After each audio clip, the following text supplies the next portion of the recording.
Bonsoir à tous. À la une de ce journal, le Cameroun à nouveau placé sous programme d'austérité du gendarme financier international.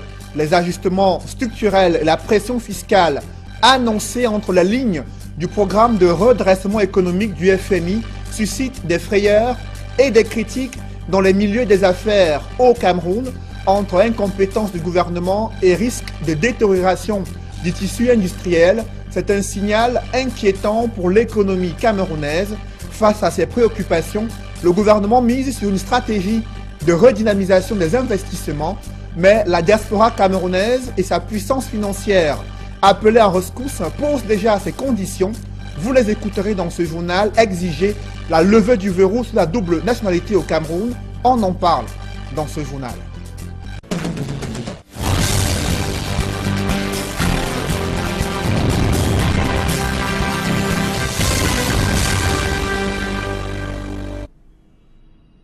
Merci de suivre cette édition complète de l'information sur Equinox Télévision.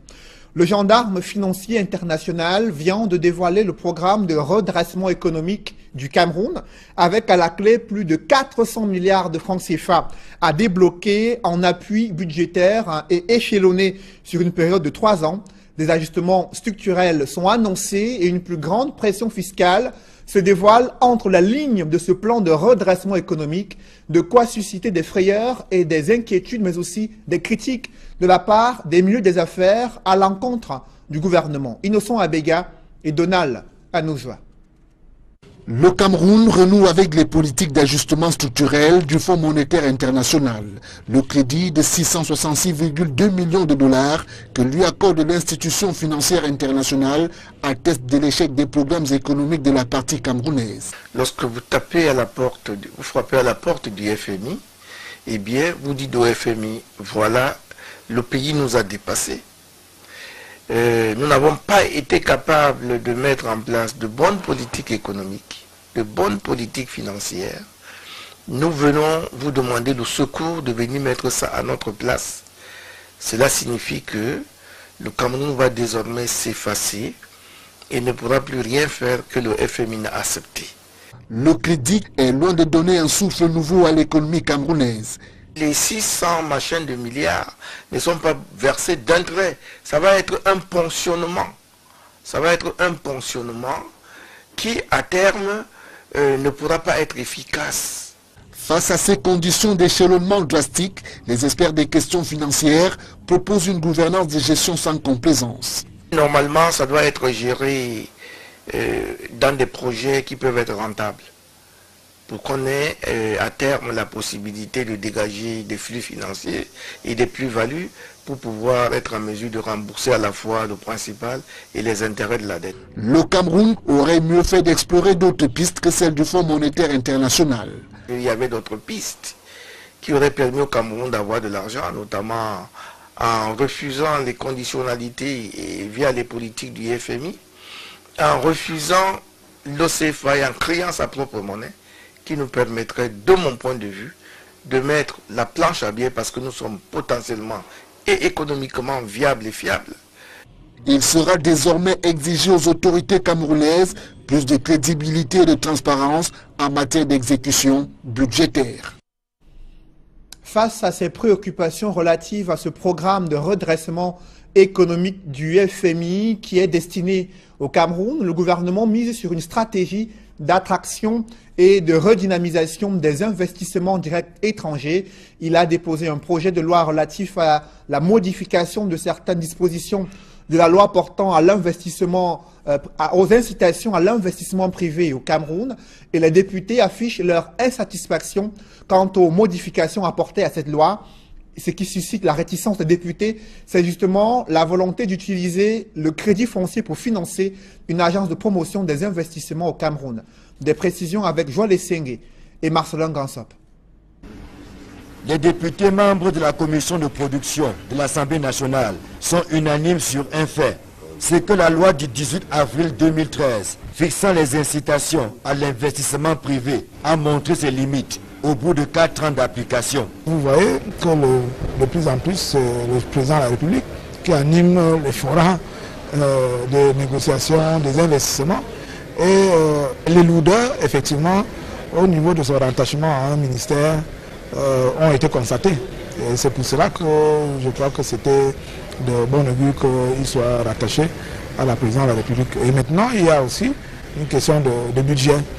Donc, nous sommes d'accord qu'un budget conséquent doit être accordé à cette entreprise, sauf qu'il faudrait que ce budget soit rationnellement utilisé. Voilà qui justifie les améliorations contenues dans le projet de loi soumis à l'approbation des députés. Sauf que malgré les modifications qui ont été apportées, quelques appréhensions persistent dans l'esprit des députés, membres de la commission de production. Quand vous prenez 15% auprès du crédit foncier pour financer le budget de l'API, il faut savoir aussi que le crédit foncier a un rôle majeur à jouer dans la gestion de logements au Cameroun et particulièrement la politique de logements sociaux. Et si on touche à son budget pour financer d'autres structures, cela peut fragiliser son action. Nous espérons que les espoirs attendus de cet organisme seront satisfaits parce que nous avons de plus en plus besoin d'investisseurs au Cameroun, que ce soit en matière agricole, dans le domaine minier, dans le domaine industriel. Si nous ne les avons pas et si les lois ne les favorisent pas, nous ne pouvons pas fonctionner. Donc il faudra juger le maçon au pied du mur. Le gouvernement salue les avancées qu'apporte le projet examiné en commission, dans la mesure où il opère une redynamisation des investissements, et ce à travers la facilitation et la simplification des procédures. Après leur examen en commission, les modifications apportées à la loi du 18 avril 2013 seront soumises à l'approbation de la Chambre entière dans les prochains jours. Le ministre des Mines, de l'Industrie et du Développement technologique a défendu ce projet de loi modifiant certaines dispositions de la loi portant incitation à l'investissement privé. Ernest Ngwaboubou présente ici les avantages d'une telle modification de la charte des investissements de l'incitation aux investissements privés au Cameroun. La loi est dynamique, elle n'est pas statique, elle est appelée à évoluer par rapport au contexte. S'il y a des situations qu'on adresse, il faut pouvoir les remettre en cause. Il s'est trouvé que 4 ans après, on a constaté un certain nombre de manquements par rapport à l'implémentation de la loi sur le terrain, notamment avec les investisseurs qui nous les ont adressés. Et c'est pourquoi le gouvernement a donc proposé au Parlement de revenir sur la loi, notamment en modifiant certaines dispositions. Ce n'est pas tout le corpus de la loi qui a été modifié. Il n'y a que 9 articles qui ont été modifiés. Il faut quand même dire que les délais, on a revu les délais. Le traitement des dossiers, l'examen des dossiers passe de 2 jours à 5 jours parce qu'il faut s'assurer que toutes les pièces qui sont versées en souche sont de très bonne qualité pour ne pas induire le gouvernement ou l'organisme chargé de traiter le dossier en erreur. Il faut également voir ici qu'on a retrouvé des ressources. On a trouvé des ressources pour permettre à l'API de remplir ses missions. Or, le jeu au sein du ministère ne lui garantissait pas cette possibilité de pouvoir trouver des ressources nécessaires. C'est pour cette raison qu'on a maintenant trouvé des sources, notamment 15% à partir du crédit foncier et 15% également à partir de l'ART qui puisse permettre à l'API de fonctionner. L'autre innovation, c'est que vous savez que désormais, depuis avril 2017, l'API sort du ministère de l'Industrie pour être rattaché directement à la présidence de la République. Vous allez me demander pourquoi. Simplement parce qu'on s'est rendu compte que l'API a des missions transversales qui dépassent le niveau du ministère de l'Industrie et qui couvrent beaucoup d'administrations. C'est pour cette raison qu'on a estimé que la rattacher à la présidence de la République devrait lui conférer cette autorité-là et lui permettre efficacement de mener ses activités. La question de la double nationalité rejaillit au forum de la diaspora qui se tient à Yaoundé. Des Camerounais résidant à l'étranger et disposant d'une importante puissance financière se disent prêts à retourner et investir au Cameroun. Cependant, ils posent des conditions pour favoriser ce retour dans leur pays d'origine, notamment la levée du verrou de la double nationalité qui apparaît en bonne place des mesures attendues des pouvoirs publics. Emmanuel Diop et Ike Cyril. Camerounais vivant sur place au pays ou Camerounais vivant à l'étranger, la perception n'est toujours pas la même. Le constat que tout le monde peut faire, c'est qu'il y a une déconnexion entre les Camerounais hors du Cameroun et les Camerounais au Cameroun. Donc il fallait reconnecter ces deux catégories de Camerounais. Il faut recoller les morceaux. C'est l'objectif visé par le Forum de la diaspora qui se tient à Yaoundé. Et parmi les sujets qui fâchent, celui relatif à la double nationalité. Il y a des Camerounais qui aimeraient pouvoir venir au Cameroun sans avoir besoin d'aller faire un visa pour pouvoir, avec fierté, apporter leur qualité et leur projet. Donc, cette question sera abordée. Si on incite les gens à revenir et qui disent que moi je veux bien investir, ramener de l'argent, ramener mes compétences, ramener des investisseurs, mais il faut un cadre qui me permette de le faire. Et dans ce cadre-là, la double nationalité peut être un plus. Les Camerounais de la diaspora sont porteurs de projets de développement, à l'instar du projet de création d'une usine de transformation de manioc et d'une unité de transformation de déchets en engrais organiques. De la diaspora, j'apporte un projet écologique, un projet qui ouvre une grande opportunité. Ce projet consiste à être producteur de notre matière première, c'est-à-dire le manioc, le transformer en farine de manioc et amidon, et tous les déchets de cette transformation sont transformés en engrais organiques. Mais comment y parvenir si le gouvernement n'y met pas du sien? Nous attendons d'avoir par exemple des exonérations de douane par rapport à toutes les machines qu'on va amener. Nous attendons aussi un accompagnement technique au niveau du Minader. Nous attendons aussi du Minmap de nous aider dans les concessions. Parce que comme je vous ai dit, on veut être producteur de notre propre matière première. L'attente est légitime, d'autant qu'il appartient à l'État d'inciter les Camerounais de la diaspora à retourner au bercail. C'est à l'État camerounais, au gouvernement, de mettre en place des mesures pour séduire cette diaspora, pour que cet investissement vienne plutôt au Cameroun. Quand on veut séduire un investisseur, c'est déjà faciliter la notion d'investissement dans les PME sur le continent. C'est la fiscalité. Est-ce qu'il peut y avoir des exonérations quand on investit? Donc il y a toutes ces mesures d'accompagnement et même la façon de permettre à toutes ces petites PME et PME de passer de l'informel au formel. Le Cameroun et sa diaspora agissent ensemble pour le développement de la nation. C'est le thème de la toute première édition du Forum de la diaspora qui se tient à Yaoundé, avec l'espoir que les fruits tiendront la promesse des fleurs. Au sujet de ces questions brûlantes d'actualité économique, le groupement interpatronal du Cameroun se montre bien silencieux. Depuis le décès de son président André Fotso, tous les regards sont désormais tournés vers l'Assemblée générale élective prévue jeudi prochain au siège du JICAM à Douala, une occasion pour cette instance patronale de renforcer son influence dans la défense des intérêts du secteur privé au Cameroun. Innocent Abega et Kate Diarra. Un double choc sécuritaire et pétrolier a affecté l'activité économique du Cameroun au point de contraindre le pays à retourner au Fonds monétaire international pour l'élaboration d'un plan de redressement. Malgré cette décélération de la croissance et son impact sur le tissu industriel, le JICAM s'est montré silencieux depuis le décès de son président en exercice.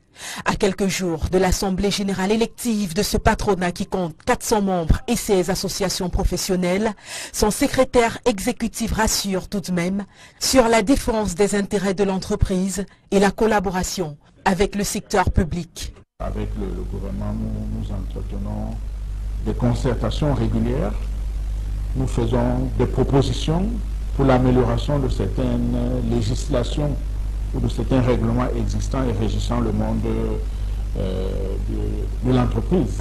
La nouvelle économie basée sur le numérique se retrouve également dans les projets du patronat. Le JICAM a créé en son sein toute une commission en charge des nouvelles technologies de l'information, de la communication et de l'économie numérique. Et cette commission travaille en collaboration avec le ministère en charge des postes de télécommunications, de manière à impulser une dynamique nouvelle. Il réussit même à la présenter comme étant indispensable au développement d'une entreprise. Et lorsque nous avons organisé ces dernières années l'université du JICAM, la place de l'économie numérique a toujours été importante parce qu'au jour d'aujourd'hui, aucune entreprise ne peut véritablement se développer si elle n'intègre pas dans son activité au quotidien le développement du numérique. Au-delà de tous ces aspects, le JICAM envisage désormais d'être bien plus qu'une force de proposition.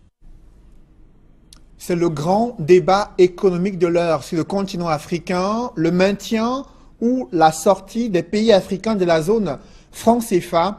Et Idriss Déby Itno a frappé du poing sur la table dans un entretien accordé à des chaînes de télévision françaises. Le président tchadien dénonce le manque de souveraineté des pays africains utilisant la monnaie franc CFA. Cependant, ces présidents africains sont-ils prêts à franchir le pas du discours à l'acte pour réviser ces accords de coopération monétaire entre des pays africains et la France concernant le franc CFA?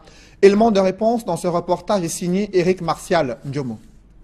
Idriss Déby Itno est resté constant sur sa position concernant le franc CFA. Le président tchadien s'impose depuis quelques années déjà comme un des fervents adversaires de cette monnaie. Le seul intérêt qu'il y a, c'est-à-dire que le franc CFA, 14 pays, c'est très bon, qui ont une monnaie commune. C'est une chance.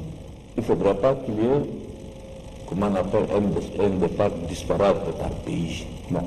Il faut que le pays, les 14, votent regroupés, renégocier la monnaie franc CFA pour que cette monnaie réellement devienne une monnaie de ces pays-là. Mais que le trésor ne gère pas. Le trésor français ne gère pas notre monnaie. Que nous, en tant que pays souverain, nous gérons notre monnaie par nous-mêmes, par notre banque centrale. Nous avons aujourd'hui, au niveau du conseil d'administration de la banque centrale, il y a 3 Français qui siègent avec nous et qui ont le droit de, qu'on appelle veto.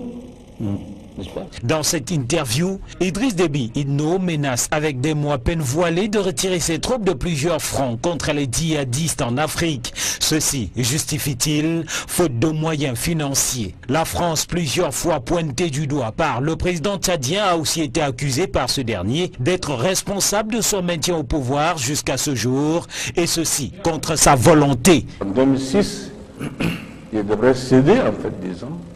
Il y a 10 ans. Au suivant. La guerre a éclaté, les mercenaires avaient attaqué, ils démenent ici la ville, le pays était en guerre.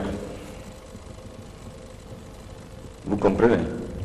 Mais en 2016, il... Attendez s'il vous plaît.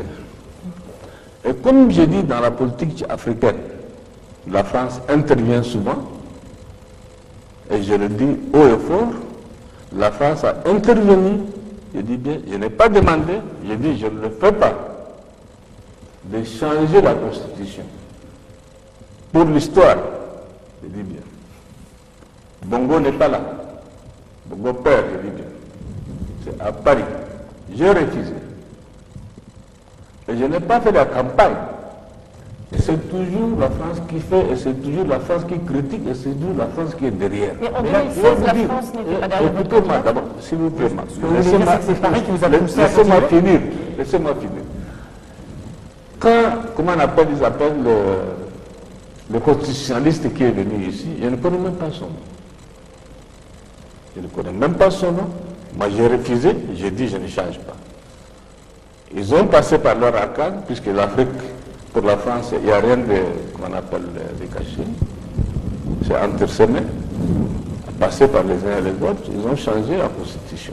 Paradoxalement, Idriss Déby Itno n'envisage pas encore son départ de la présidence tchadienne. Mon destin, c'est seul Dieu qui connaît. Voilà.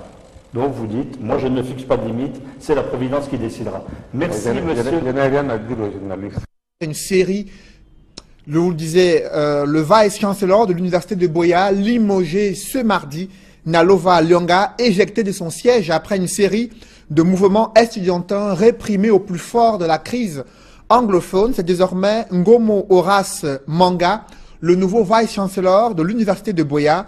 Le recteur de l'université de Ngaoundéré a lui aussi été changé selon un décret présidentiel. L'on note que le nouveau recteur à Ngaoundéré est le professeur Oufié Tchindié Florence, épouse Melo. L'université de Maroua a également un nouveau recteur. Il s'agit du maître de conférence Idrissou Alioum. Pendant ce temps, l'université de Yaoundé 2 accueille un nouveau recteur, le professeur Minkwache Adolphe. Et le président du conseil d'administration de cette université est Maurice Chouente. et le pro-chancellor Aboya et Ako Edouard Oben. Et durant ce décret présidentiel qui a été rendu public ce mardi, l'on note que d'autres responsables d'universités ont été promus vice-recteurs et des doyens de facultés et directeurs des grandes écoles. Toujours dans les milieux de l'éducation, l'on note que des parents critiquent la qualité de l'enseignement dispensé à leurs enfants inscrits dans des établissements scolaires situés en Djombe-Penja. Lors du bilan de l'année scolaire 2016-2017, l'on note que plusieurs élèves ont été exclus pour cause d'absentéisme durant l'année scolaire. Reportage Jacquino Molon et Nadine Yambou.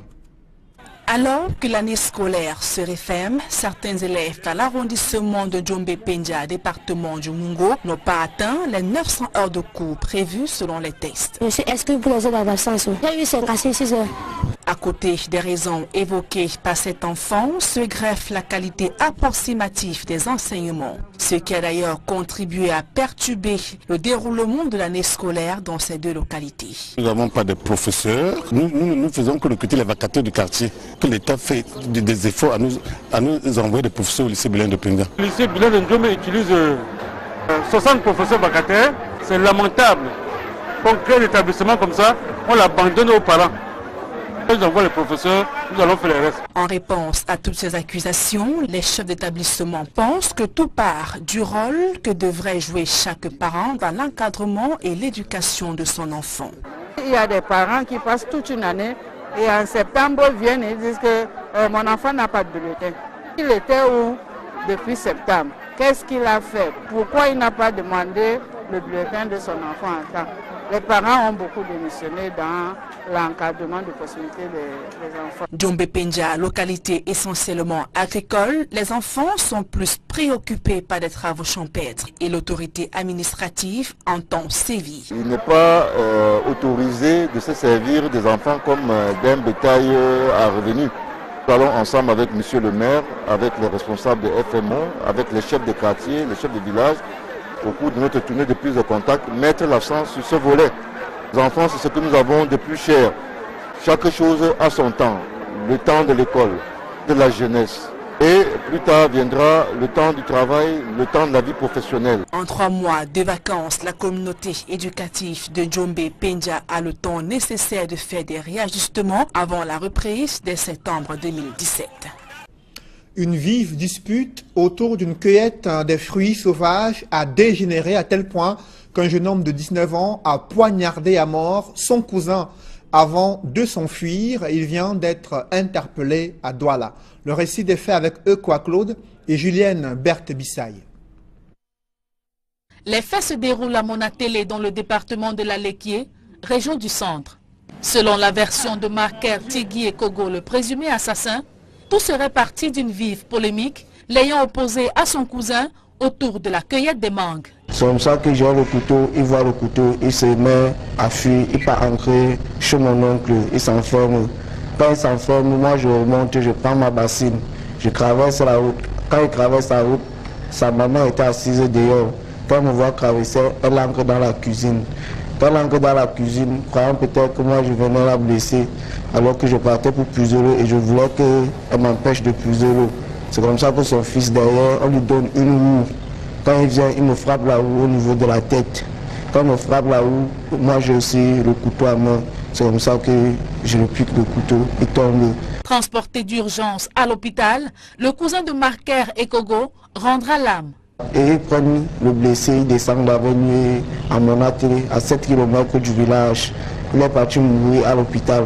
Après le décès de son cousin, le mis en cause s'enfuira pour Ebebda dans un premier temps, puis Yaoundé et enfin Douala. La porte était fermée, j'entre par la fenêtre de ma chambre, je prends mes habits, je pars à Ebebda, c'est aux environs de 1h, minuit 1h. Je vends un blouson et un démembré pour voyager parce que je n'avais pas l'argent. C'est comme ça que je voyage d'abord sur Yaoundé. On va Yaoundé prendre la voiture pour Douala. Prévenu d'avance, son frère aîné, résident dans la capitale économique, alertera les forces de sécurité. Nous sommes déportés donc en ce quartier et directement nous avons pu mettre la main sur ce meurtrier avant de le conduire ici dans notre unité pour davantage l'exploiter afin qu'il soit transféré à Monatélé ou alors à la DRPJ de Yaoundé. Marqueur Tigui Ekogo alias Galaxy médite son sort dans les locaux de la prison du 8e arrondissement de Douala. Des publi-reportages dans ce journal, des enfants d'un orphelinat, la Compassion située à Bonaloka dans un arrondissement de Douala, ont vécu des moments inoubliables de communion et de partage grâce à l'entreprise Swisscoin qui leur a apporté des denrées alimentaires, mais aussi bien des produits de première nécessité. Reportage. Tel un messie qui arrive dans une famille pauvre, c'est ainsi que l'on pourrait présenter l'entreprise Swisscoin qui a décidé de voler au secours les enfants vulnérables. Et c'est l'orphelinat La Compassion, situé à Bonaloka dans le 3e arrondissement de la ville de Douala, qui a reçu cet élan de cœur et de générosité de l'entreprise. C'est vraiment l'une des priorités de Swisscoin, l'entreprise Swisscoin, c'est-à-dire de venir aider les gens, les enfants qui sont vraiment, qui ont besoin d'aide. C'est pour ça qu'on a décidé ce matin de venir offrir ce qu'on peut. Et aussi, ça ne sera pas la dernière visite. Dans leur panier, des cartons de savon, de lait, sacs de riz, pommes de terre et bien d'autres produits de première nécessité. Voilà l'important don gracieusement offert à ces enfants, de quoi redonner du sourire et de la joie à ces orphelins qui l'avaient perdu. Et le merci se dit en chanson.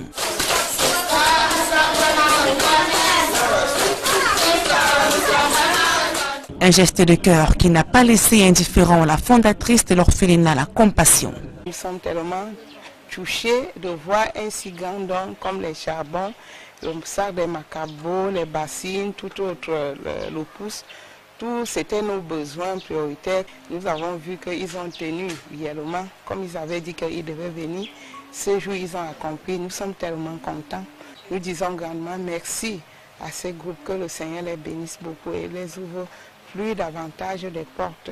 L'orphelinat La Compassion, qui a 17 ans d'existence, ne manque pas d'ambition. Nous avons un terrain de 400 mètres carrés qui a été donné pour la construction de l'orphelinat. Et nous avons déjà défiché ce terrain. Nous avons fait un hangar dont nous n'avons pas mis le toit parce qu'on avait peur que si on mettait même, on pouvait voler parce qu'on n'est pas en train d'habiter. C'est pour cela que nous profitons ce jour. Pendant que Swisscoin est au milieu de nous, nous voulons les supplier que vraiment s'ils pouvaient venir en aide pour la construction de cet orphelinat, parce qu'un jour on peut nous dire de quitter ici, nous n'aurons pas où aller. Nous avons aussi compris le besoin, le terrain qui est au niveau de Bangapongo, et c'est vrai que nous sommes en train de vouloir toucher tout le Cameroun. Mais nous allons faire quelque chose pour cette besoin qu'elle a expliqué. Swisscoin, une entreprise spécialisée dans la monnaie électronique, se présente aujourd'hui comme une solution aux opérateurs économiques de toutes catégories. Swisscoin is actually a way to put a smile on the faces of young Cameroonians who want to get into the cryptocurrency industry. So we are here to also say, we're making some money, so we thought that it's a good thing to come and share with the children here at La Compassion. And this is not our last visit, it is a first. And we're still coming back, and just like the mama said, l'entreprise n'a pas que le Cameroun comme espace d'affaires. And today we have about over 750 cryptocurrencies, and Swisscoin is one of them, and targeting African, Asian and European markets. And today there are over 500 Swisscoin miners in Cameroon. L'entreprise Swisscoin, déjà bien installée dans la ville de Douala, envisage de conquérir tout le territoire national. La Société anonyme des brasseries du Cameroun soutient les activités sportives dans tout le pays. Elle a déployé d'importants moyens pour l'organisation de la finale du championnat de football de la communauté Bayangam installée dans le département du Vouri. Reportage. 90 minutes de communion autour du ballon rond. La thématique met en relief la fin de la saison sportive de la communauté Bayangam du Vouri. La finale de football qui oppose l'équipe du village Kassap, ici en blanc, à celle du village Mbeng en bleu, va inviter dans les gradins un public des grands jours et les brasseries du Cameroun positionné en top sponsor de l'événement. Le match entrecoupé d'intermèdes musicaux, expression de la diversité culturelle de la communauté Bayangam, va s'achever sur le score de 1-0 en faveur d'Mbeng FC. Occasion pour les finalistes de retracer le film de la finale. Avec le coach tout à l'heure, on s'était dit de ne pas encaisser d'avoir les premiers, vu que les finales se jouent souvent sur les petits détails. Sincèrement, on a pris un but sur le coup de pied arrêté. On a tout fait, mais l'adversaire physiquement est venu. Nous aussi on a répondu dans le box-to-box. On n'a pas pu égaliser. Bravo à cette équipe. Le comité d'organisation, quant à lui, se dit satisfait de l'issue de ce championnat qui a retenu l'attention de la jeunesse Bayangam du Vouri. Après 7 mois de haute compétition, et aujourd'hui ça a été, n'est-ce pas, l'apothéose. Je pourrais dire que tout a bien commencé et tout est bien fini.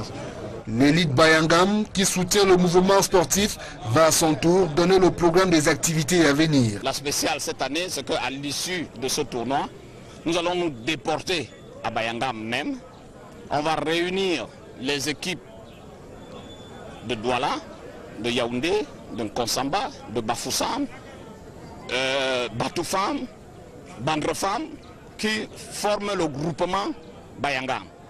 Donc ce tournoi va avoir lieu entre le 14 et le 20 août. Très prochainement à Bayangam même, donc ça sera une grande fête. Le bureau de gestion de la communauté Bayangam du Vouri va pour l'occasion rappeler l'ordre des priorités aux membres. On avait un plan d'action. Au jour d'aujourd'hui, nous constatons qu'il a été bien déroulé et que notre message, qui était le rassemblement pour le développement, est passé. Nous exhortons tout simplement tous ceux qui ont été là de fédérer les efforts pour que l'année prochaine soit plus meilleure. La remise du trophée aux vainqueurs et autres prix viendront mettre un terme à cette fête sportive riche en sons et couleurs.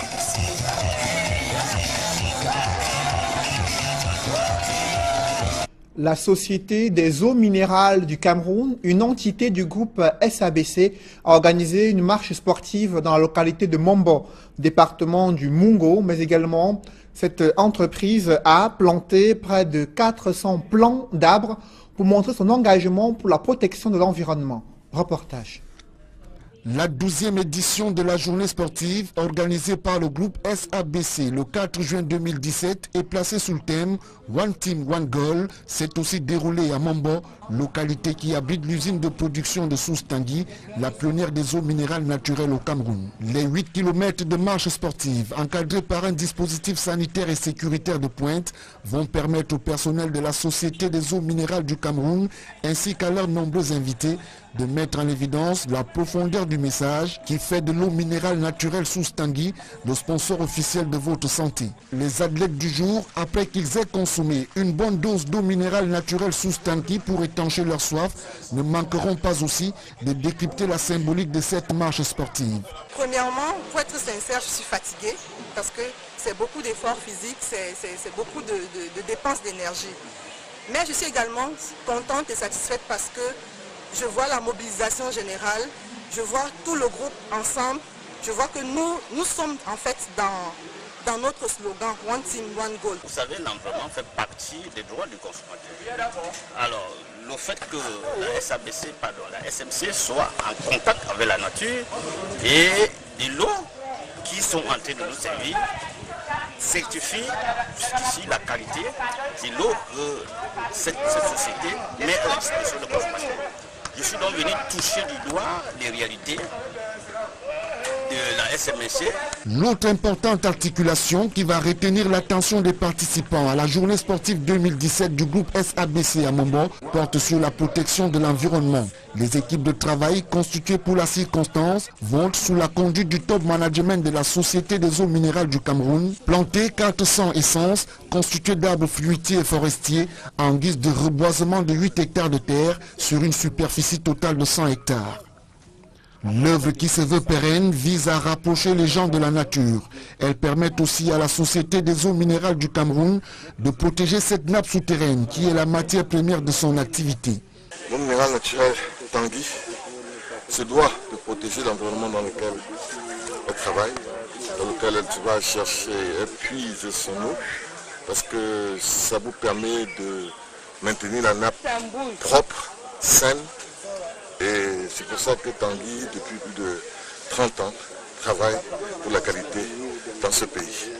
C'est autour des agapes et en consommant sous Tanguy à provision que le personnel de la Société des eaux minérales du Cameroun et leurs prestigieux invités vont ensemble participer aux différentes activités ludiques organisées à l'occasion de la journée sportive 2017 du groupe SABC. En attendant la 13e édition de la journée sportive du groupe SABC, son entité, la Société des eaux minérales du Cameroun, renseigne que sa promesse aujourd'hui et demain, c'est d'offrir aux consommateurs une qualité toujours identique à celle des entreprises internationales les plus performantes, avec ses plus naturels qui fait que Sous Tanguy ne ressemblera jamais à aucune autre eau minérale naturelle.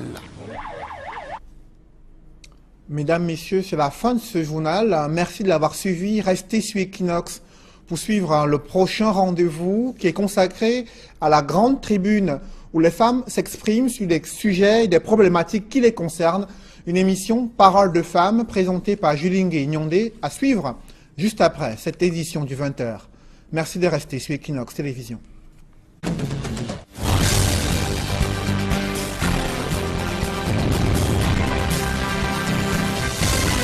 Depuis avril 2017, l'API sort du ministère de l'Industrie pour être rattaché directement à la présidence de la République. Vous allez me demander pourquoi. Simplement parce qu'on s'est rendu compte que l'API a des missions transversales qui dépassent le niveau du ministère de l'Industrie et qui couvrent beaucoup d'administrations. C'est pour ces raisons qu'on a estimé que la rattacher à la présidence de la République devrait lui conférer cette autorité-là et lui permettre efficacement de mener ses activités. La question de la double nationalité rejaillit au forum de la diaspora qui se tient à Yaoundé. Des Camerounais résidant à l'étranger et disposant d'une importante puissance financière se disent prêts à retourner et investir au Cameroun. Cependant, ils posent des conditions pour favoriser ce retour dans leur pays d'origine, notamment la levée du verrou de la double nationalité qui apparaît en bonne place des mesures attendues des pouvoirs publics. Emmanuel Diop et Ike Cyril. Camerounais vivant sur place au pays ou Camerounais vivant à l'étranger, la perception n'est toujours pas la même. Le constat que tout le monde peut faire, c'est qu'il y a une déconnexion entre les Camerounais hors du Cameroun et les Camerounais au Cameroun. Donc il fallait reconnecter ces deux catégories de Camerounais. Il faut recoller les morceaux. C'est l'objectif visé par le forum de la diaspora qui se tient à Yaoundé. Et parmi les sujets qui fâchent, celui relatif à la double nationalité. Il y a des Camerounais qui aimeraient pouvoir venir au Cameroun sans avoir besoin d'aller faire un visa, pour pouvoir, avec fierté, apporter leur qualité et leur projet. Donc, cette question sera abordée. Si on incite les gens à revenir et qui disent que moi je veux bien investir, ramener de l'argent, ramener mes compétences, ramener des investisseurs, mais il faut un cadre qui me permette de le faire. Et dans ce cadre-là, la double nationalité peut être un plus. Les Camerounais de la diaspora sont porteurs de projets de développement, à l'instar du projet de création d'une usine de transformation de manioc et d'une unité de transformation de déchets en engrais organiques. De la diaspora, j'apporte un projet écologique, un projet qui ouvre une grande opportunité. Ce projet consiste à être producteur de notre matière première, c'est-à-dire le manioc, le transformer en farine de manioc et amidon, et tous les déchets de cette transformation sont transformés en engrais organiques. Mais comment y parvenir si le gouvernement n'y met pas du sien? Nous attendons d'avoir par exemple des exonérations de douane par rapport à toutes les machines qu'on va amener. Nous attendons aussi un accompagnement technique au niveau du Minader. Nous attendons aussi du Minmap de nous aider dans les concessions. Parce que comme je vous ai dit, on veut être producteur de notre propre matière première. L'attente est légitime, d'autant qu'il appartient à l'État d'inciter les Camerounais de la diaspora à retourner au bercail. C'est à l'État camerounais, au gouvernement, de mettre en place des mesures pour séduire cette diaspora, pour que cet investissement vienne plutôt au Cameroun. Quand on veut séduire un investisseur, c'est déjà faciliter la notion d'investissement dans les PME sur le continent, c'est la fiscalité. Est-ce qu'il peut y avoir des exonérations quand on investit? Donc il y a toutes ces mesures d'accompagnement et même la façon de permettre à toutes ces petites PME et PME de passer de l'informel au formel. Le Cameroun et sa diaspora agissent ensemble pour le développement de la nation. C'est le thème de la toute première édition du Forum de la diaspora qui se tient à Yaoundé, avec l'espoir que les fruits tiendront la promesse des fleurs. Au sujet de ces questions brûlantes d'actualité économique, le groupement interpatronal du Cameroun se montre bien silencieux. Depuis le décès de son président André Fotso, tous les regards sont désormais tournés vers l'Assemblée générale élective prévue jeudi prochain au siège du JICAM à Douala, une occasion pour cette instance patronale de renforcer son influence dans la défense des intérêts du secteur privé au Cameroun. Innocent Abega et Kate Diarra. Un double choc sécuritaire et pétrolier a affecté l'activité économique du Cameroun au point de contraindre le pays à retourner au Fonds monétaire. Quant aux modifications apportées à cette loi, ce qui suscite la réticence des députés, c'est justement la volonté d'utiliser le crédit foncier pour financer une agence de promotion des investissements au Cameroun. Des précisions avec Joël Essenge et Marcelin Gansop. Les députés membres de la commission de production de l'Assemblée nationale sont unanimes sur un fait. C'est que la loi du 18 avril 2013 fixant les incitations à l'investissement privé a montré ses limites au bout de 4 ans d'application. Vous voyez que de plus en plus, c'est le président de la République qui anime les forums de négociation des investissements. Et les lourdeurs, effectivement, au niveau de son rattachement à un ministère, ont été constatés. Et c'est pour cela que je crois que c'était de bon augure qu'il soit rattaché à la présidence de la République. Et maintenant, il y a aussi une question de budget. Donc nous sommes d'accord qu'un budget conséquent doit être accordé à cette entreprise, sauf qu'il faudrait que ce budget soit rationnellement utilisé. Voilà qui justifie les améliorations contenues dans le projet de loi soumis à l'approbation des députés.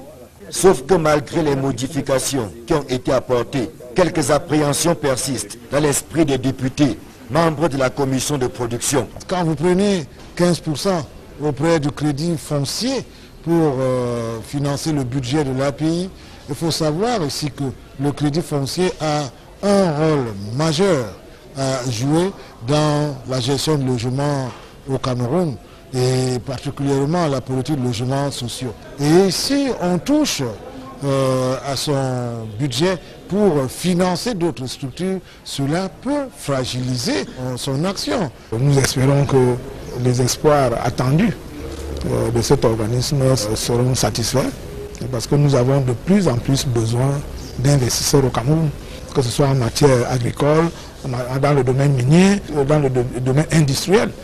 Si nous ne les avons pas, et si les lois ne les favorisent pas, nous ne pouvons pas fonctionner. Donc il faudra juger les maçons au pied du mur. Le gouvernement salue les avancées qu'apporte le projet examiné en commission, dans la mesure où il opère une redynamisation des investissements, et ce à travers la facilitation et la simplification des procédures. Après leur examen en commission, les modifications apportées à la loi du 18 avril 2013 seront soumises à l'approbation de la Chambre entière dans les prochains jours. Le ministre des Mines, de l'Industrie et du Développement technologique a défendu ce projet de loi modifiant certaines dispositions de la loi portant incitation à l'investissement privé. Ernest Ngwagoubou présente ici les avantages d'une telle modification de la charte des investissements de l'incitation aux investissements privés au Cameroun. La loi est dynamique, elle n'est pas statique, elle est appelée à évoluer par rapport au contexte. S'il y a des situations qu'on adresse, il faut pouvoir les remettre en cause. Il s'est trouvé que 4 ans après, on a constaté un certain nombre de manquements par rapport à l'implémentation de la loi sur le terrain, notamment avec les investisseurs qui nous les ont adressés. Et c'est pourquoi le gouvernement a donc proposé au Parlement de revenir sur la loi, notamment en modifiant certaines dispositions. Ce n'est pas tout le corpus de la loi qui a été modifié. Il n'y a que 9 articles qui ont été modifiés. Il faut quand même dire que Les délais, on a revu les délais. Le traitement des dossiers, l'examen des dossiers passe de 2 jours à 5 jours parce qu'il faut s'assurer que toutes les pièces qui sont versées en souche sont de très bonne qualité pour ne pas induire le gouvernement ou l'organisme chargé de traiter le dossier en erreur. Il faut également voir ici qu'on a retrouvé des ressources. On a trouvé des ressources pour permettre à l'API de remplir ses missions. Or, le jeu au sein du ministère ne lui garantissait pas cette possibilité de pouvoir trouver des ressources nécessaires. C'est pour cette raison qu'on a maintenant trouvé des sources, notamment 15% à partir du crédit foncier et 15% également à partir de l'ART qui puisse permettre à l'API de fonctionner. L'autre innovation, c'est que vous savez que désormais... international pour l'élaboration d'un plan de redressement. Malgré cette décélération de la croissance et son impact sur le tissu industriel, le JICAM s'est montré silencieux depuis le décès de son président en exercice.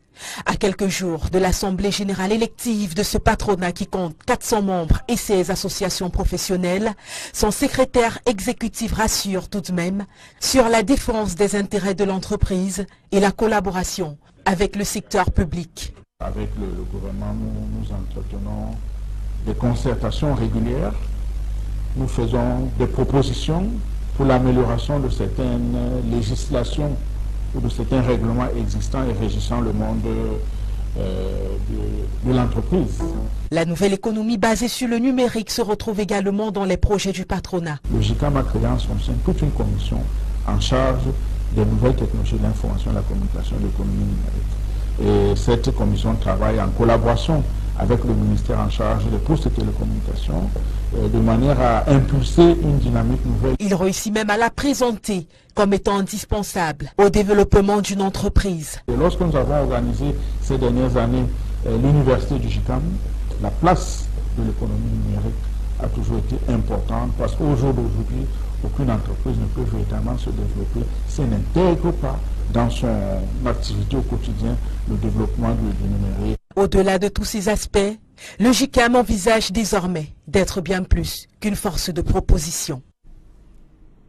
C'est le grand débat économique de l'heure sur le continent africain, le maintien ou la sortie des pays africains de la zone franc CFA. Et Idriss Déby Itno a frappé du poing sur la table dans un entretien accordé à des chaînes de télévision françaises. Le président tchadien dénonce le manque de souveraineté des pays africains utilisant la monnaie franc CFA. Cependant, ces présidents africains sont-ils prêts à franchir le pas du discours à l'acte pour réviser ces accords de coopération monétaire entre des pays africains et la France concernant le franc CFA? Élément de réponse dans ce reportage signé Éric Martial Ndiomo.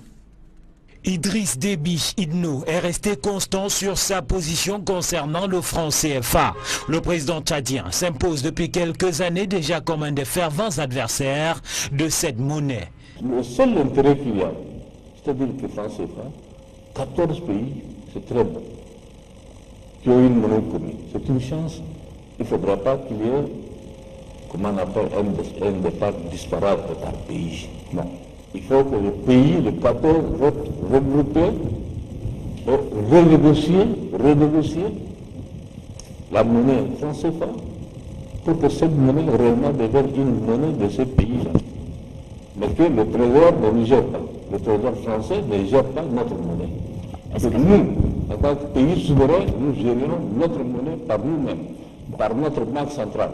Nous avons aujourd'hui, au niveau du conseil d'administration de la banque centrale, il y a 3 Français qui siègent avec nous et qui ont le droit de, qu'on appelle veto. Dans cette interview, Idriss Déby Itno menace avec des mots à peine voilés de retirer ses troupes de plusieurs fronts contre les djihadistes en Afrique. Ceci justifie-t-il, faute de moyens financiers. La France, plusieurs fois pointée du doigt par le président tchadien, a aussi été accusé par ce dernier d'être responsable de son maintien au pouvoir jusqu'à ce jour, et ceci contre sa volonté. En 2006, il devrait céder en fait 10 ans. Il y a 10 ans. Au suivant. La guerre a éclaté. Les mercenaires avaient attaqué, ils demeurent ici la ville. Le pays était en guerre. Vous comprenez? Mais en 2016, attendez s'il vous plaît.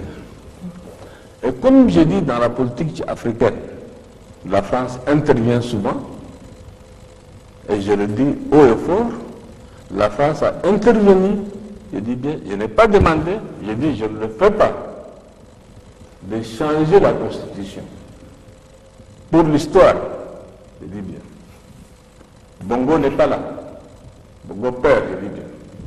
C'est à Paris. J'ai refusé. Et je n'ai pas fait la campagne.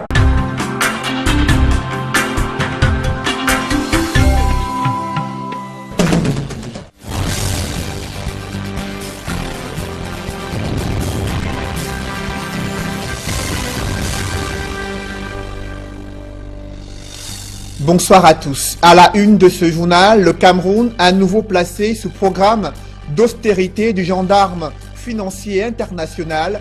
Les ajustements structurels et la pression fiscale annoncés entre la ligne du programme de redressement économique du FMI suscitent des frayeurs et des critiques dans les milieux des affaires au Cameroun entre incompétence du gouvernement et risque de détérioration du tissu industriel.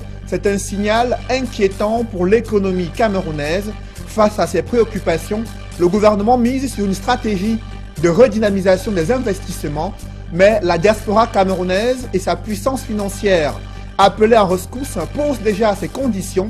Vous les écouterez dans ce journal. Exiger la levée du verrou sur la double nationalité au Cameroun. On en parle dans ce journal.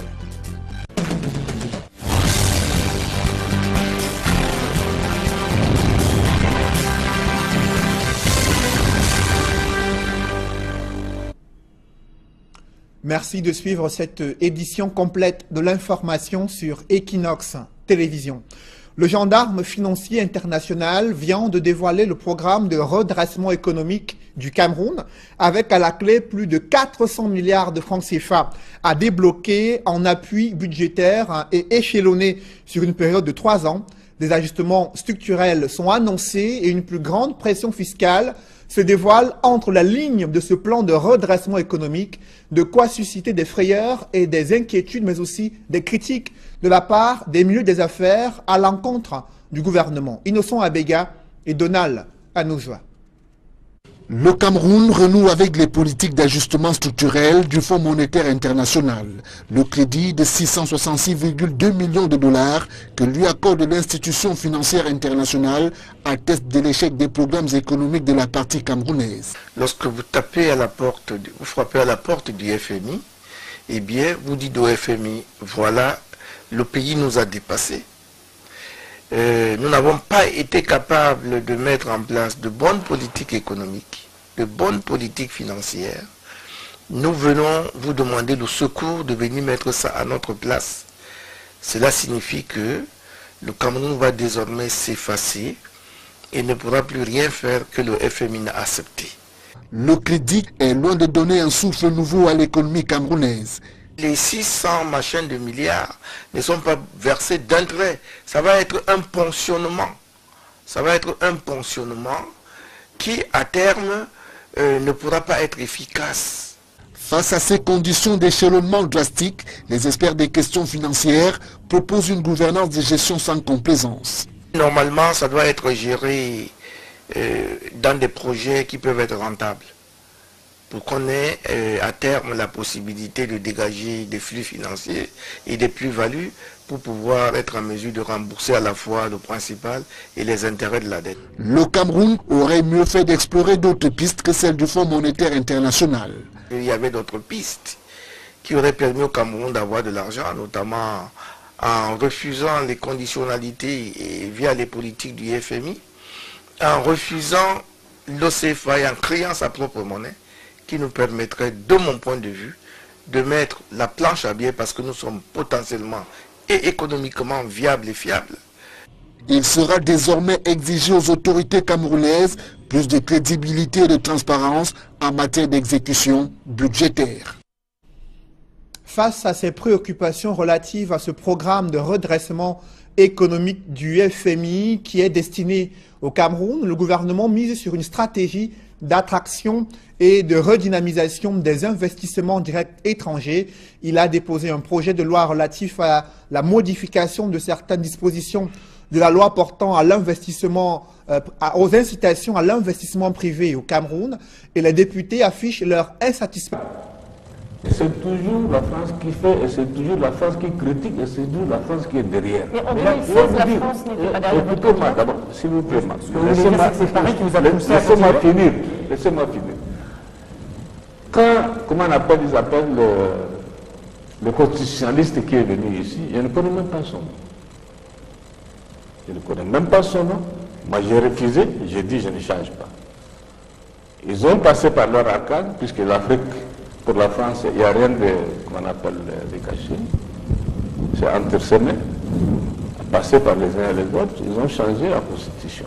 Paradoxalement, Idriss Déby Itno n'envisage pas encore son départ de la présidence tchadienne.